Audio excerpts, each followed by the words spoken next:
In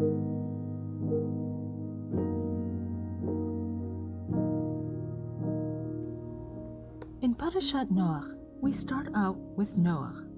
Noach was described as a righteous man who was perfect in his generations, meaning that had he been born in another generation, perhaps he would not have been deemed so righteous.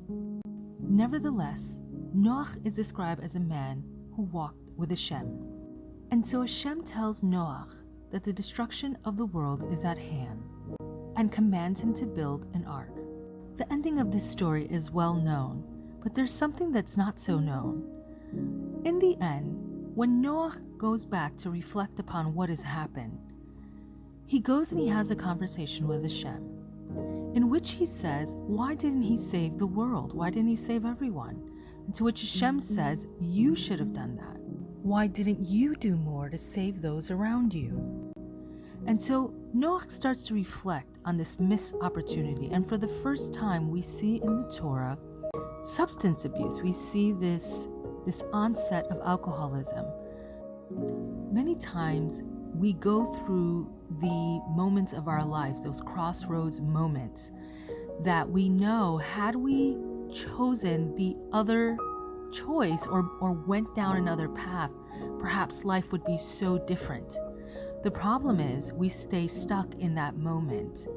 And so for some people, there are real negative consequences when we are stuck in those moments that we know could have changed our lives. Now, towards the end of this parsha, we are introduced to another man who also is confronted with a choice whether to go on the way he has been or to make a choice that will change the course of his life. It is at this moment that we are introduced to Avram, who will later become Avraham. But it says in Bereshit 11:29 something very interesting.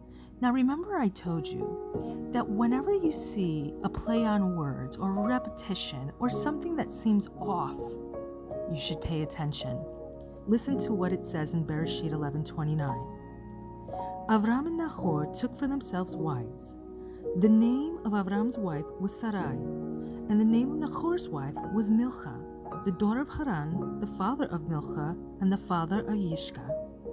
Now, if you're like me, you're probably wondering, who is this Ishka? So of course, I have to turn to Rashi's commentary. Rashi says that Ishka is Sarah. It says that Sarah would see through divine inspiration and because all gazed at her beauty. Alternatively, Ishka denotes princedom. As we will see, Sarah, our matriarch, was a woman who lived to the fullest, and it is said that she died with all of her days. There are many titles that were given to Sarah, but the one that was not given to her was wife of Avraham.